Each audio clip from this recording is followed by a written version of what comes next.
tó ẹ káàbọ̀ sí iléeṣẹ́ wa mo kí yín o ẹ̀yin ìyá mi bàbá mi nílé lóko lọ́nà lẹ́yìn òdì pé ẹ káalẹ́ ẹ káàárọ̀ ẹ bá kásán etí tẹ́ fi ń gbọ́ wọ̀ mà nídìí bákan náà ojú tẹ́ fi ń rí wa kò ní fọ́ àṣé èèyàn ló lè kẹ́lẹ́dà kó ṣàánú wa ni o èèyàn ló lè èmi náà sọ mo ní kò lè ṣeé ṣe kí àwọn agbésùmọ̀mí kọ́ máa wọnú wa kọ́ máa ẹ́ńtà wa anyhow tí ò dẹ̀ ní sí nǹkan kan tá a máa rí ṣe sí gbogbo ọmọ Yorùbá àṣírí ti tú o àṣírí ti tú báyìí ẹ jẹ́ n gbé yín débẹ̀ fáńfààní ìwọ tó o bá mọ̀ ǹjẹ́ ẹ mọ̀ pé ọmọ ogun Nàìjíríà 18 soldiers àti agbófinró ìyẹn ọlọ́pàá 15 ní ọwọ́ ti tẹ̀ wọ́n o látàrí wípé wọ́n ń ta irinṣẹ́ ohun èlò ìjà fún àwọn tẹ́rọtẹ̀rọ ìyẹn àwọn agbésùmọ̀mí àti àwọn bókobòko bẹ́ẹ̀ ni o ọwọ́ ti tẹ àwọn ọmọ ogun Nàìjíríà 18 tó sì ń serve tó ń ṣiṣẹ́ lọ́wọ́ àti àwọn ọlọ́pàá tí ó jẹ́ wípé wọ́n ń ta ohun èlò ìjà ìbọn ohun èlò tó fi ń jà fún àwọn ẹlòmíràn gẹ́gẹ́ bí ìwádìí tá a gbọ́ Major Adémọ́lá Owólànà ó sọ ó ní ṣé ẹ fẹ́ gbọ́ ìṣẹ̀lẹ̀ níbi tó jẹ́ wípé ní agbègbè Màdúgùrí ni o ìyẹn North East ní Màdúgùrí from 2024 to 2025 in Màdúgùrí oni he said the success was recorded under operation which was launched in August 2024. ẹ máa gbọ́ o ẹ máa gbọ́ dára ó wá ní iṣẹ́ wá rí gẹ́gẹ́ bí àwọn afurasí he said the operation was being conducted across 11 states ó tó túmọ̀ sí pé ìpínlẹ̀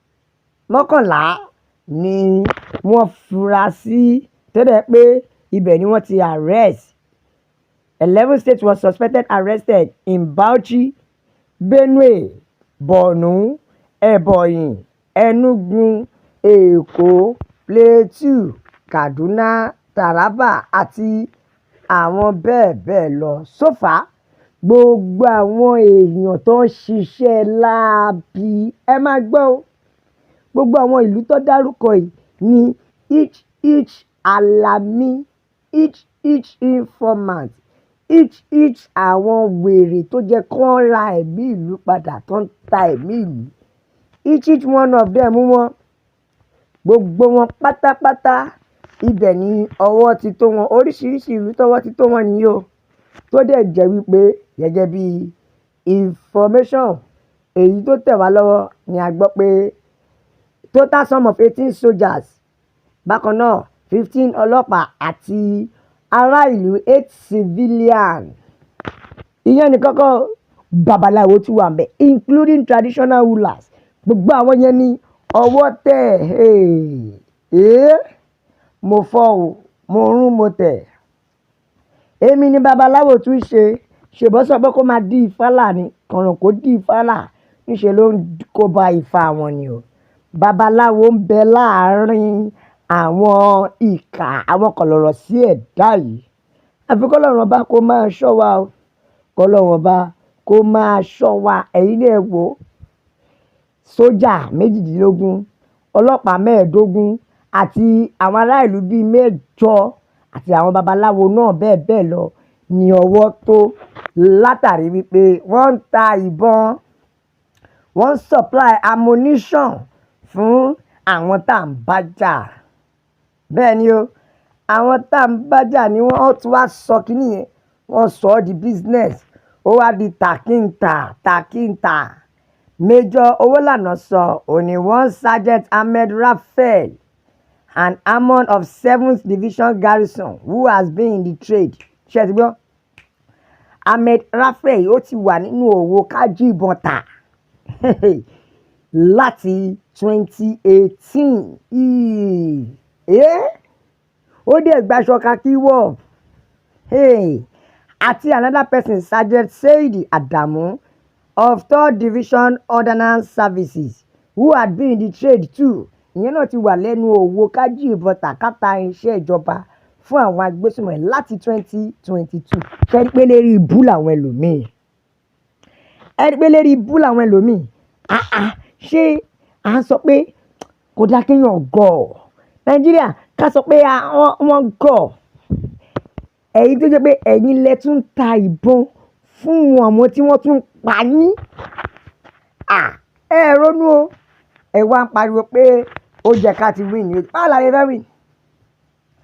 Báwo la ṣe fẹ́ borí àwọn boko nígbà tó jẹ́ pé àwọn tá a fura sí gan lára gan wọ́n tún ta ìbọn.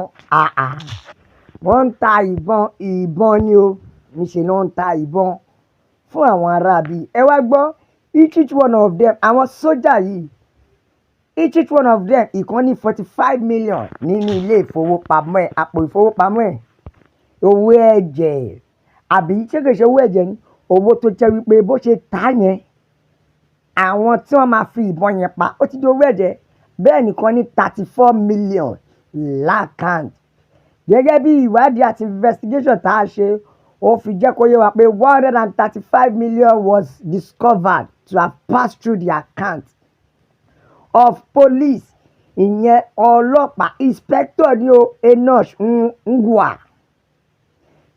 Enoch Ngwa tí wọ́n arrest ọlọ́pàá inspector general of police, inspector police. Kí ló dé? Aṣẹ́yìn náà inspector, aṣẹ́yìn náà pẹ̀lú àwọn tó ń ta rádaràda ìtẹ́ǹjí ìbọn ìjọba tà. Transaction tí ó ti lọ lórí account inspector is 135 million. Ṣé ẹ ti rí? Ó ga o. Àfikún lọ́wọ́ kó máa ṣọ́ wa. Àṣírí bí ó ṣe mọ̀ tún nìyẹn. Gbogbo ọmọ Yorùbá ẹ̀jẹ̀ àrònú o. Yorùbá nation la fẹ́. Òmìnira ilẹ̀ Yorùbá òun ló jẹ wá lógún. Ẹ̀yin náà rí. Ṣé ká sọ wípé greediness ló pa wọ́n ni àbí ahun? Àbí ká sọ wípé Ọlọ́run tó fẹ́ tú àṣírí wọn? Gbogbo ọmọ Yorùbá aṣojú òṣè fi mẹ́wàá dá. Ẹ wá pariwo pé boko ń pa wọ́n nípakúpa. Àṣà àwọn gan lára gan ló ń ta. Mo ṣáà ń sọ pé kò possible kí boko ráyè wọ àárín wọn. Ẹ wo ọmọ Yorùbá ẹ bá wa bó kó lọ fà. Ẹ like, ẹ share, ẹ bá subscribe, ẹ bá tẹ sójú ẹjọ́ yàwó yẹn lẹ́tìlẹ́tì pé Yorùbá nation nìkan ní ọ̀nà àbáyọ. La fi ń sọ pé God bless Yorùbá nation. Ọlọ́run á bùkún orílẹ̀-èdè mi o. Ó dàbọ̀.